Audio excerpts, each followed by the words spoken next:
Ready. आज हम लोग इलेक्ट्रोमैग्नेटिक वेव का स्टडी करने वाले हैं।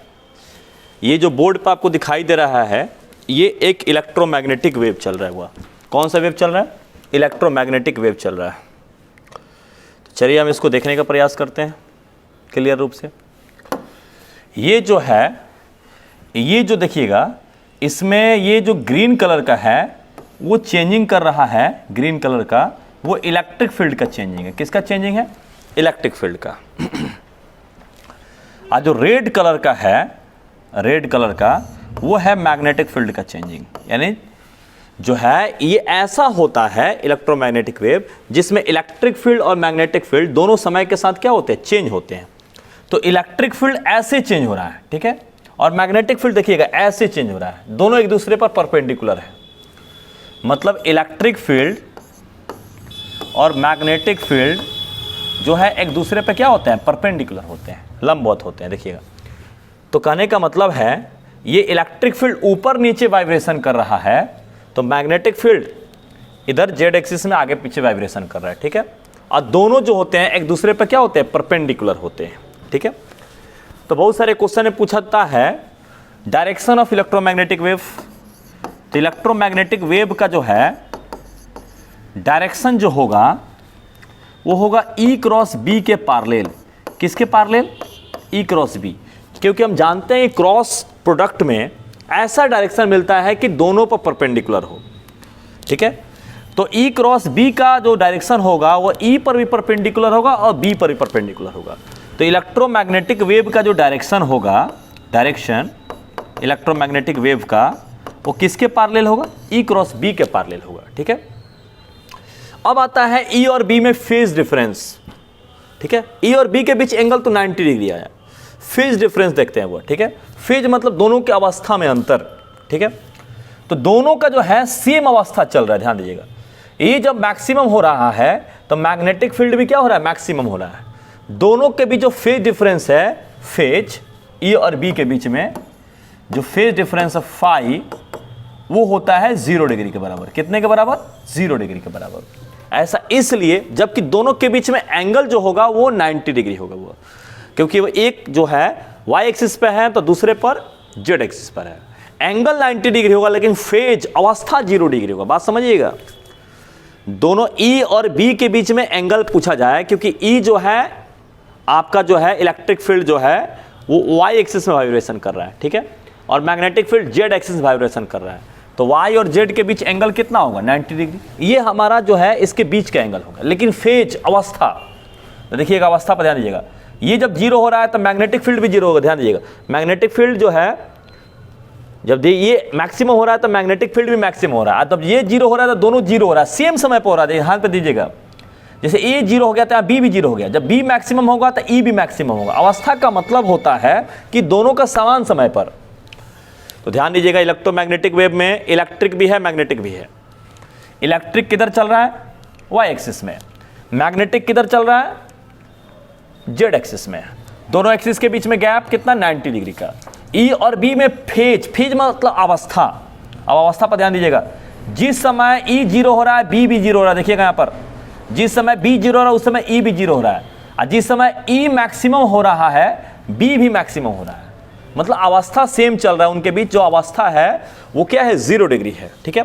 अब पूछा जाए इलेक्ट्रोमैग्नेटिक वेव का डायरेक्शन, तो E और B के क्या होगा? पैरेलल होगा वो, ठीक है। नेक्स्ट देखते हैं हम लोग। चलिए नेक्स्ट देखते हैं इस पे।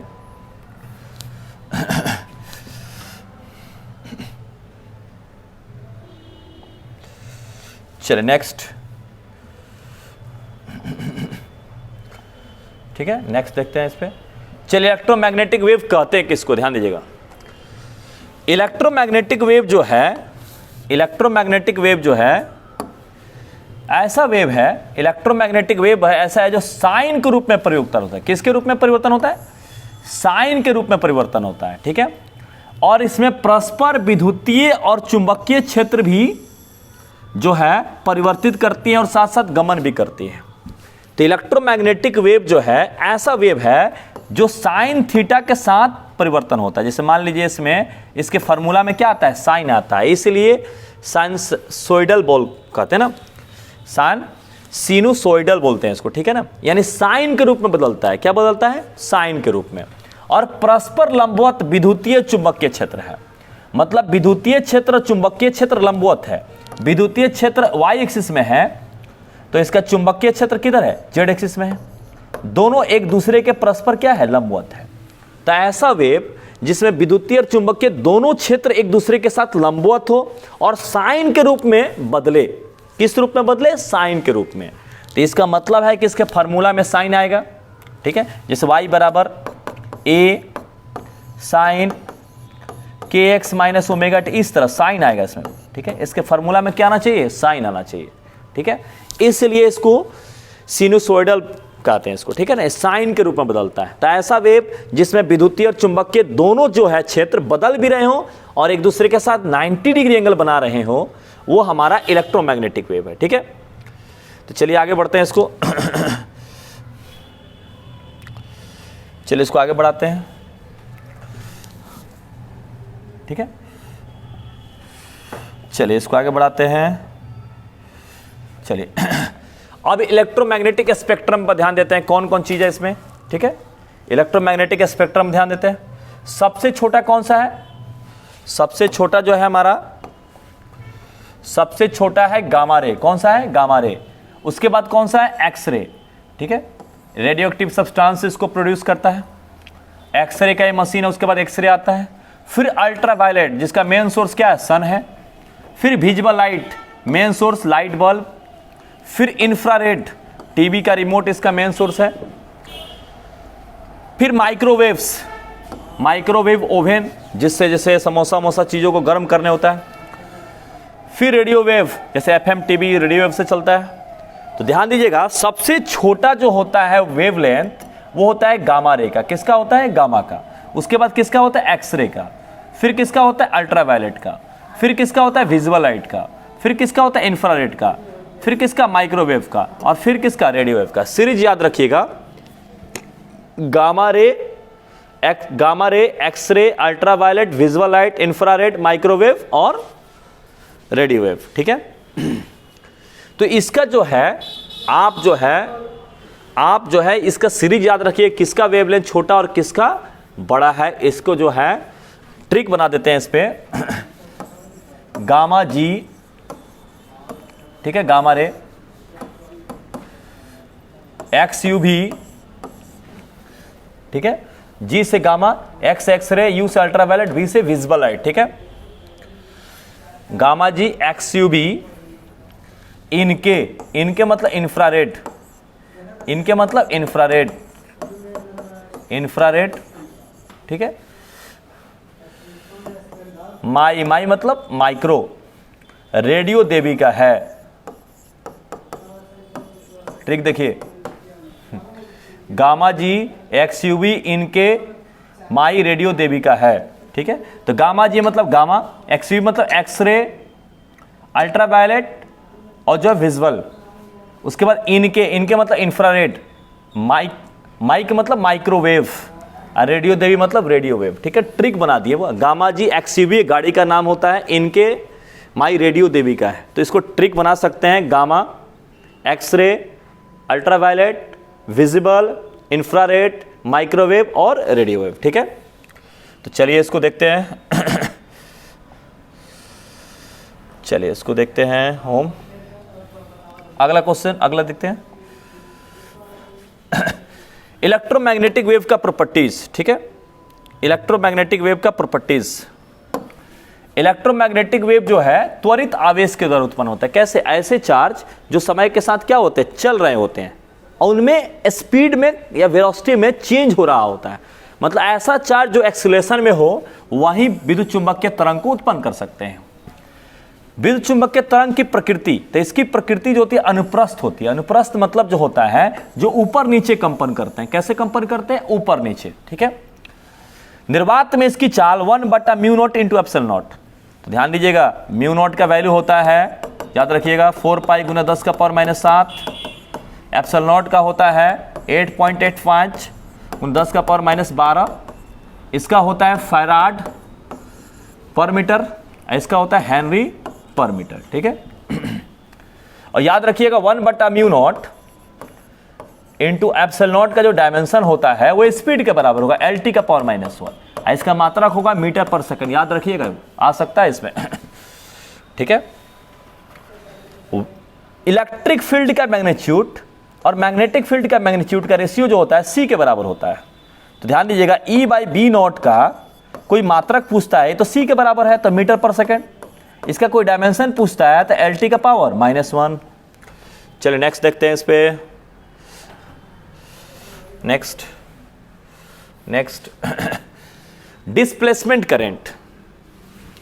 तो ऐसा करंट ध्यान दीजिएगा, डिस्प्लेसमेंट करंट वो करंट है, ध्यान दीजिएगा, इसको हम कंप्लीट करते हैं। डिस्प्ले देखिए, ये एक प्लेट है जिसपे पॉजिटिव चार्ज है, एक प्लेट का है नेगेटिव चार्ज है, इसके बीच में इलेक्ट्रिक फील्ड है, ठीक है। अब इलेक्ट्रिक फील्ड के बदलने के कारण, इलेक्ट्रिक फील्ड में क्या हुआ है, बदलने के कारण एक करंट उत्पन्न होता है जिसको डिस्प्लेसमेंट करंट कहते हैं। इसमें धारा का कोई प्रभाव नहीं होता है, पहले जैसा करंट वाला धारा नहीं है इसमें। ये यहां पर चुंबकीय सुई रखा गया तो पाया गया कि इसमें डिफ्लेक्शन हो रहा है, और पहले ये पता था एम्पियर को कि डिफ्लेक्शन करंट के कारण ही होता है, जबकि यहां पर तो बिल्कुल खाली स्पेस है, फिर भी सुई में डिफ्लेक्शन हो रहा है। तो बाद में माना गया कि इसमें एक स्पेशल करंट टाइप का करंट है, जो इसमें इलेक्ट्रॉन का कुछ भी प्रभाव नहीं होता है। ये करंट तब आता है जब इलेक्ट्रिक फील्ड में चेंजिंग होता है, तो ये करंट का पूरा डिफिनेशन ही इससे उलट हो जाता है। तो ऐसा करंट, क्योंकि यहां सुई डिफ्लेक्शन हो रहा है, तो डिफ्लेक्शन या मैग्नेटिक फील्ड तो करंट के कारण होना चाहिए, क्योंकि यहां कोई मैग्नेट तो है नहीं, तो पूरा का पूरा करंट होना चाहिए, लेकिन करंट तो है नहीं, काम करंट का हो रहा है। तो माना गया कि इसमें कुछ स्पेशल टाइप का करंट होता है जिसमें किसी चीज का प्रवाह नहीं होता है, लेकिन वो करंट की तरह काम करता है।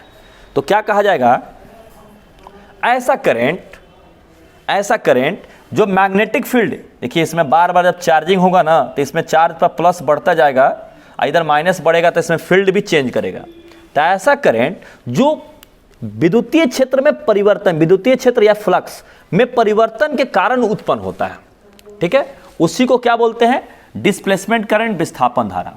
इसका फॉर्मूला है, इस प्लेट पर बार बार मान लीजिए चार्ज आ रहा है, ठीक है, तो बार बार इस पर चार्ज बढ़ रहा है, चार्ज बढ़ेगा तो इधर फील्ड भी चेंज करेगा, यहाँ पर बार बार चार्ज बढ़ रहा है, यहाँ भी फील्ड चेंज करेगा। जब फील्ड चेंज करेगा तो एक स्पेशल टाइप का करंट आएगा जिसको डिस्प्लेसमेंट करंट बोलते हैं, ठीक है।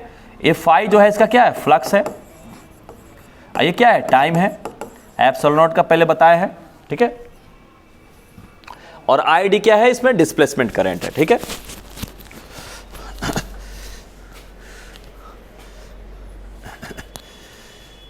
चलिए आगे देखते हैं इस पे अगला नेक्स्ट। इसका जो है, हम जो है इसको एक जो है इसका फार्मूला ड्राइव कर लेते हैं,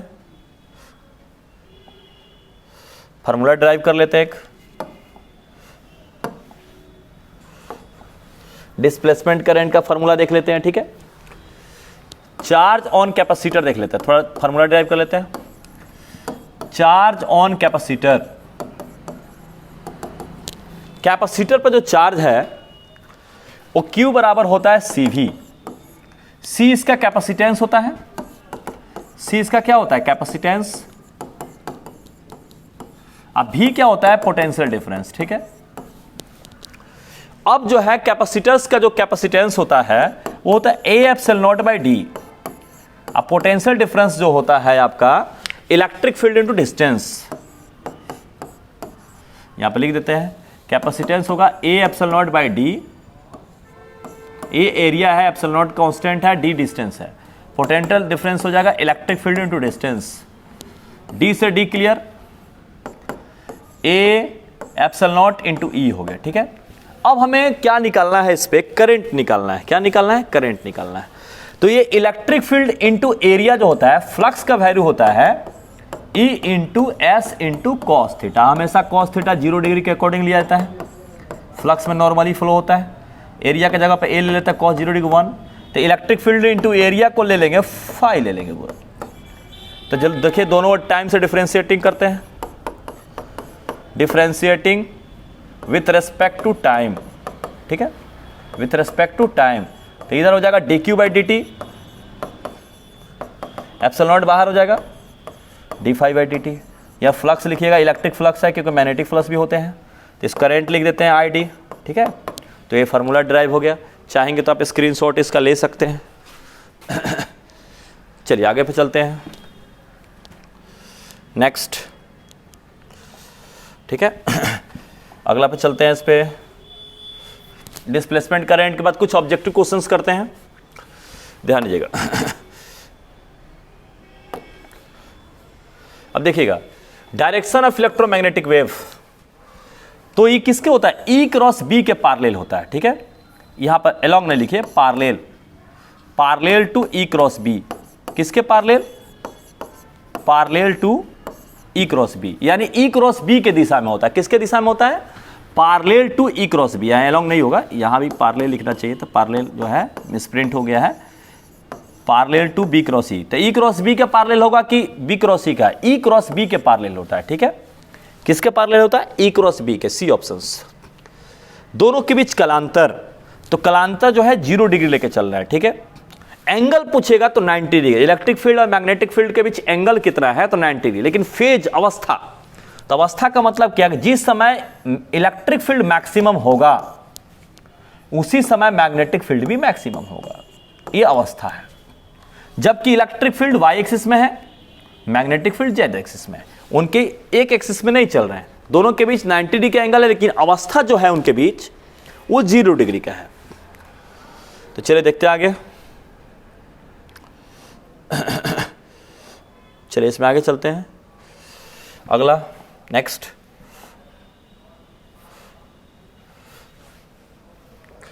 चलिए नेक्स्ट क्वेश्चन, इनमें सबसे ज्यादा वेवलेंथ किसका है, तो सबसे ज्यादा गामा जे, एक्स यूवी, इनके रेडियो माई रेडियो देवी का है, माइक्रो का होगा वो। सबसे ज्यादा मैक्सिमम वेवलेंथ किसका होगा, माइक्रोवेव का होगा। इलेक्ट्रोमैग्नेटिक वेव का नेचर ट्रांसवर्स होता है, अनुप्रस्थ होती है, अभी बताएं, ऊपर नीचे कंपन करता है। स्पीड इलेक्ट्रोमैग्नेटिक वेव का अभी बताया है, सी इज इक्वल टू होता है 1/√म्यू नॉट इंटू एप्सिलॉन नॉट, ठीक है, जिसको 3 × 10⁸ मीटर पर सेकेंड भी बोल सकते हैं। और पूछ सकता है 1/म्यू नॉट इंटू एप्सिलॉन नॉट का जो है डायमेंशन पूछ सकता है, तो LT का पावर -1। मात्रक पूछ सकता है मीटर पर सेकेंड, ठीक है। नेक्स्ट,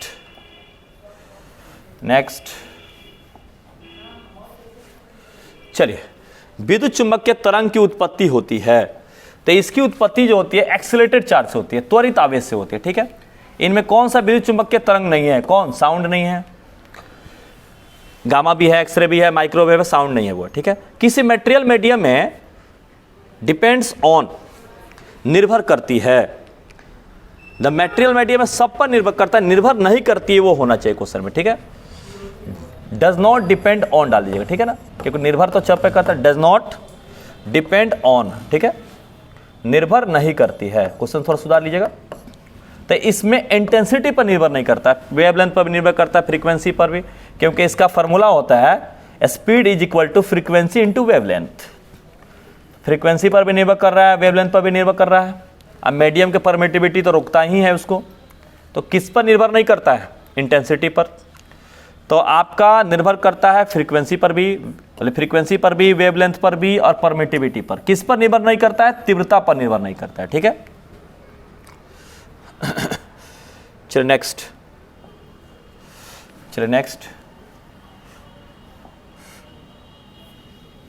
चलिए कुछ है इंपॉर्टेंट फार्मूला को याद रखेंगे। C इज इक्वल टू होता है जो है, C इज इक्वल टू है E0/B0।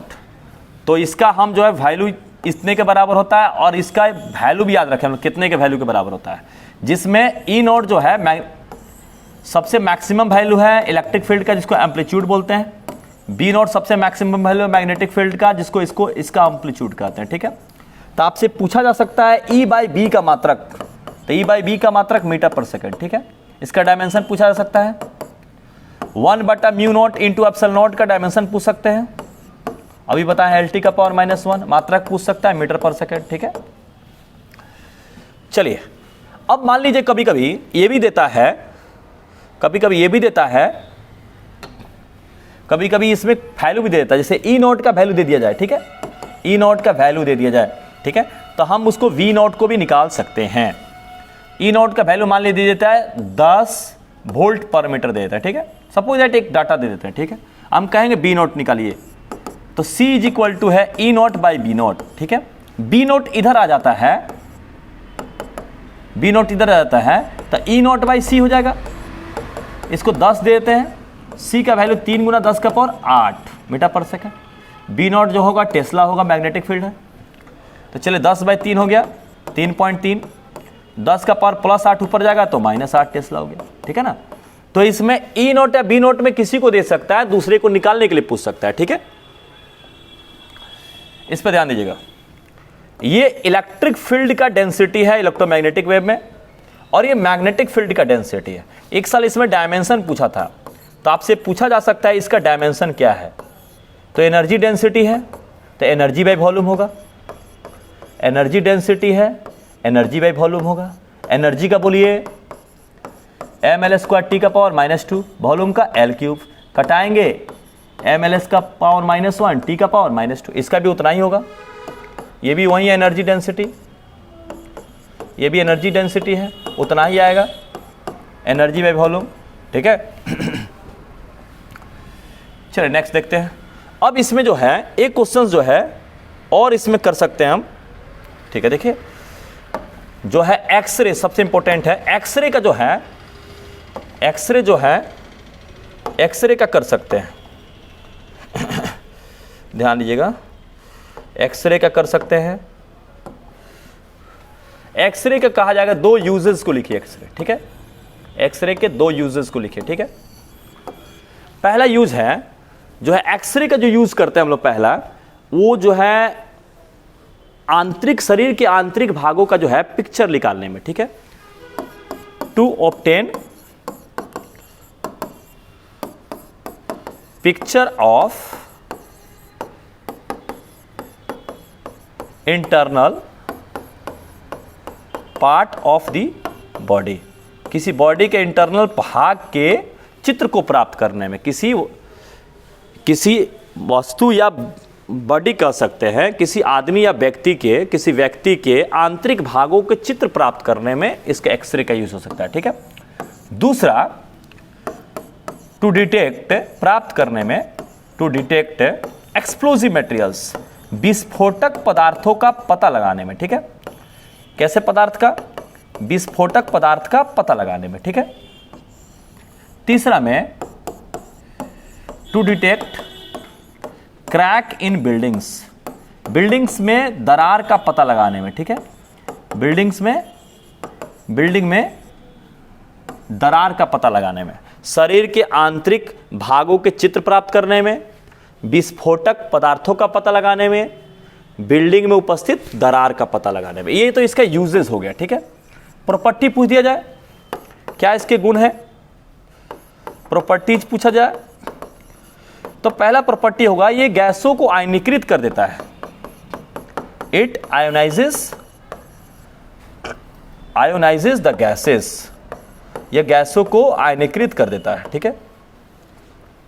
दूसरा में यह फोटोग्राफिक प्लेट को प्रभावित करता है, इट अफेक्ट्स फोटोग्राफिक प्लेट, ये फोटोग्राफिक प्लेट पर असर करता है, प्रभावित भी करता है, यह फोटोग्राफिक प्लेट को प्रभावित करता है। एक और लिख देते हैं, यह विद्युतीय चुंबकीय क्षेत्र में विक्षेपित नहीं होता है, यह विद्युतीय चुंबकीय क्षेत्र में विक्षेपित नहीं होता, इट इज नॉट डिफ्लेक्टेड इन, यह विद्युतीय चुंबकीय क्षेत्र में विक्षेपित, यह विद्युतीय चुंबकीय क्षेत्र में विक्षेपित नहीं होता है, ठीक है।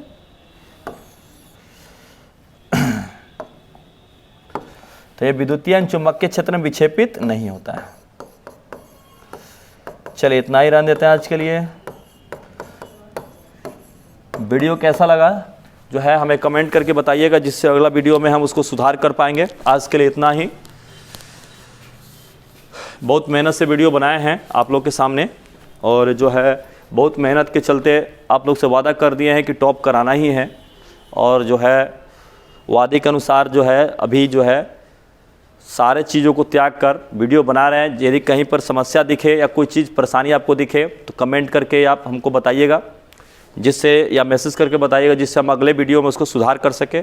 ये वीडियो जो है आप रिवीजन करके रखिएगा, इस पर DPP देंगे बनाने के लिए। ठीक है, धन्यवाद।